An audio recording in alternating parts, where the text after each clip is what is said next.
Right, hello, welcome to our 2025 Christmas Spectacular. Here we are at the back of our block in the herb garden. I'll just go for a little wander, take you through the herbs. I'll come down here. Lemon balm and Lavender. lavender. And Then we've got lemon verbena, that great big plant there. Pineapple sage just there. yarrow. Oh, I just swept past an olive tree. Yeah, yarrow. And lime verbena tucked back in there. Lemongrass, got that one. Yeah, lemongrass is not looking too flash at the moment, but never mind. And mint. Plenty of mint to make mint sauce for the roast lamb. And a whole pile of chamomile. And chamomile is beautiful. The flowers are just about finished. It smells great. Yeah. Really lovely. Chives tucked in there. Oh yeah, there are the chives. And in the background here we have the fire pit. Now, a few weeks ago we had the delights of grandson Robert and 7 of his mates, 18-year-olds, here for Schoolies Week, and we had a great big cook-up of kangaroo tail, local eel and rabbit. It was quite the event. And then then they retired inside late at night and played poker. This shade that we've got here is the kiwi fruit, and this year we're going to have the most amazing crop again like we had last year. I'll try and get you a shot of that.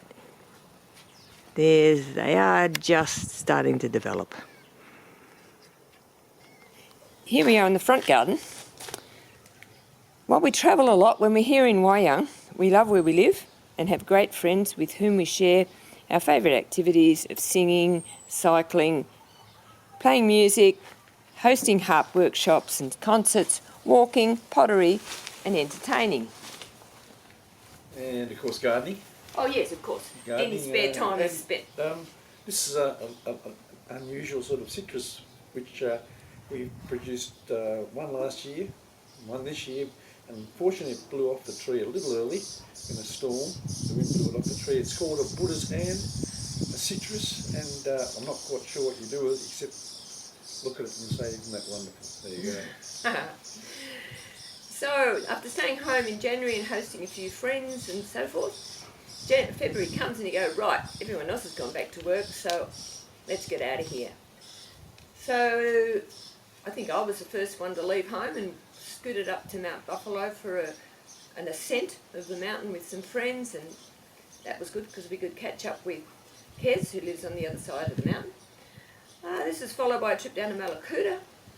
Down there, a friend and I were running workshops for the primary school at Malakuta on bike safety and bike education.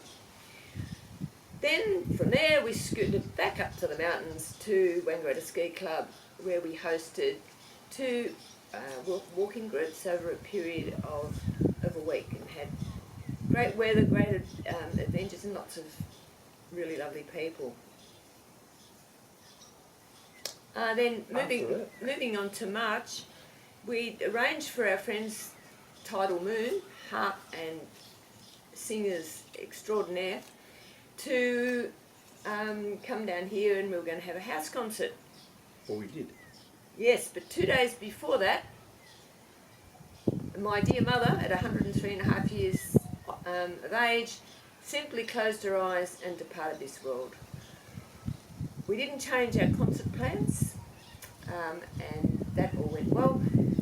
And Barbara and Jose agreed to stay on for Mum's funeral, so we had the most amazing musical event to farewell her, and with lots of good stories and that kind of thing.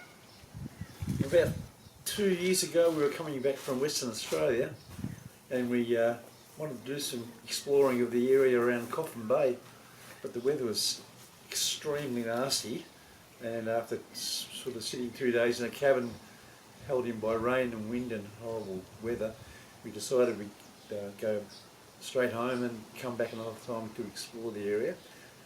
We were invited by friends, Gary and Val, to go back to Coffin Bay with them, and Gary has a fishing boat, a little tinny, and so we went there and we did some fishing, of course, and caught some good fish, some whitey. And I did some stunning cycling, fabulous paddling. And some walking. And some walking. Altogether fantastic. Yeah. We moved on from there. To York Peninsula. Yep. And had a look at that. That was really interesting, agriculturally and historically. It's got a strong Cornish influence, which is Wendy's roots, as we'll come to later on. But the Cornish tin miners had a strong influence on the history of the place.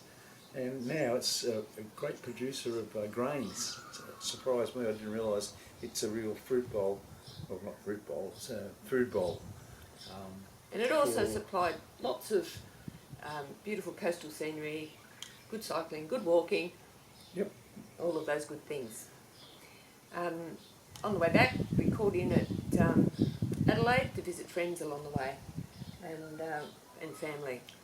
So we were back for... As you know, we love our cooking, and we do have a really good oven. But the trouble is the grill and the oven are in the same compartment.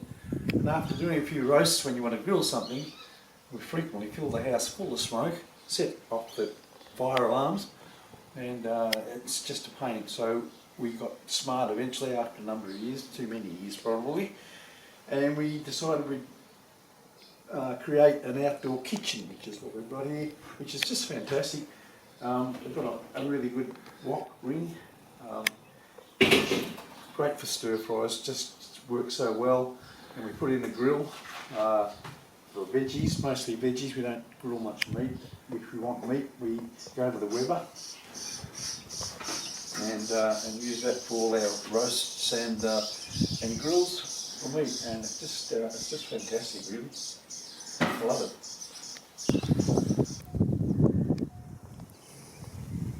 Just one more view. Sitting back talking to you, I was looking up at the front of the house and realising that our giant honeysuckle is looking absolutely splendid. There it is. Well, it's true that we do like travelling, and we go and stay with people quite frequently. So if you ever think about saying come and stay for a bit, I think you better move, because we probably will. We had a trip up to see Jean. Jean invited us, that's what made me think of that. Jean invited us to go up to Nhulunbuy, where she's been appointed at the hospital as a doctor. And that was back in February? No, about May. May, right. Yeah. And so we took a plane and flew ourselves up to Nhulunbuy. We had tried to get there during COVID. We were going to drive there, but the permits were withdrawn during COVID, so we missed out. So. Anyway, we had to do a bit of fishing with Jean and hired a boat for the day and went out fishing, caught nothing. But coming back into the boat ramp, we spotted a big crocodile, which ironically, Jean had been out on a yacht and capsized a couple of weeks earlier and been in the water, apparently with that croc, for about 45 minutes. She used to tell the tale. On the way back from Nhulunbuy, we took a stopover in Cairns and caught up with my daughter. Jen. Which was really good, Jen. Yeah, that was really good. That's great. So then we were home for winter, which is a first in 5 years. There were three things happening that inspired us to stay home. East Gippsland has a winter festival. We took part in that. I managed to go skiing, which was, had a few nights up at the ski club. And we both went to the annual Harp Camp in Central Victoria, and again that was really enjoyable. Yeah. immersion in wonderful music. Great people. If you wonder where we are now, sitting, we're sitting in the orangery, or sunroom, if you'd rather call it that. Conservatory. Conservatory, in the back of the house. We actually recorded this once, but outside, but it was too windy and too noisy, so we had to retire inside. Yep. So, we're inside now, and going back to August this year, we headed off to the UK. Much to many people's surprise, we've never been to the UK. We flew into London, had a few days there, then we hired a car, met up with our friends Richard and Valda, headed off down to Hastings. Cornwall. Hastings first. Oh, that's the first stop. And then we drove the south coast of England over the period of a week, ending up in Cornwall, where I chased down a few gravestones of my ancestors. We went to Land's End, which is the southernmost point of the UK. And from Cornwall we flew up to Edinburgh, and we happened to arrive on the last day of the Edinburgh Festival and managed to get ourselves tickets to the Edinburgh Tattoo, the second last show of the year. Far too many people around, so we escaped the very next day, headed up north, heading for the northernmost point of the mainland UK.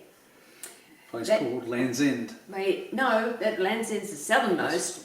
John O'Groats is the northernmost, and on the way, of course, we had to go through the whisky part of Scotland. Well, speaking of that, cheers.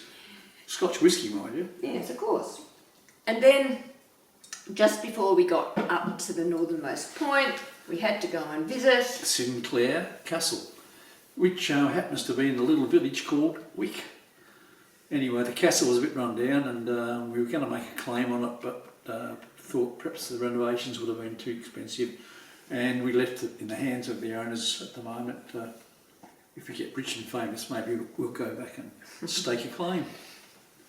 So from there, we popped our car on the ferries and visited the Orkney Islands and the Shetland Islands, both of which were fantastic, remote, historic, and beautiful and different. Lots of Viking influence. In some ways, the Orkneys and Shetlands are a bit more Scandinavian than actually Scottish, but it was really fascinating. The history, Preserved brilliantly. Preserved brilliantly. When we came back down from the islands, we headed westwards, and we were in search of outback Scotland. Remote And Scotland. we found it.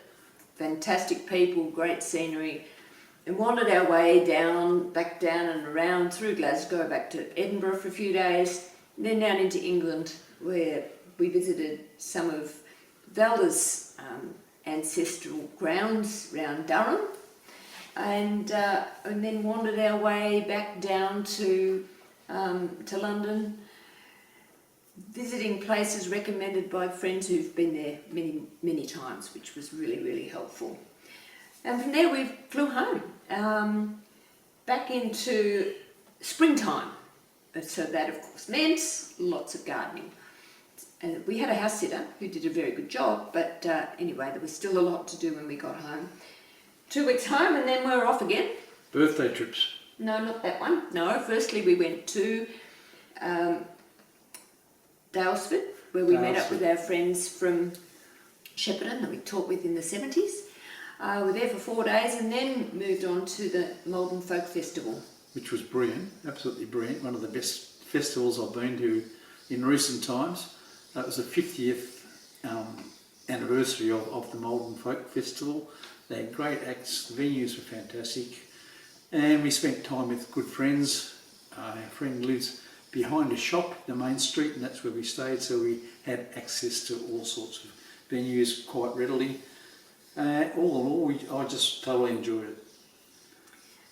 We came home for 2 days, then it was the birthday trips.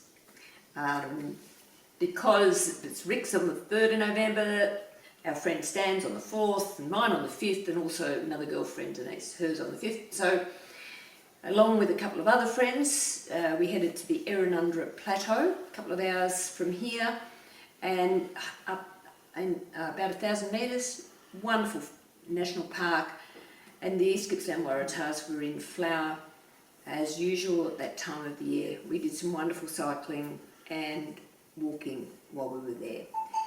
Shared some great food and Yeah. good times with friends, really good friends. No, but bloody Now well we've this been home time. for about 7 weeks. And we will be home for some time, Yes. enjoying East Gippsland and friends and visitors and so forth. We're looking forward to it. Christmas Eve with Ken and Belinda, and then Christmas Day with our good friends in Buchan, Steph and Graham. Yeah. We'll play a tune in a minute. A lovely tune. I think it's sort of come out this year. We Yes. discovered it this year, called Olden River. A Manx, you said a Manx tune, Manx tune, from the yeah. Isle of Man. This Anyway, a tune called Olden River.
Merry Christmas Merry to you Christmas. all. Hope you have a really great New Year. See you in 2026, hopefully.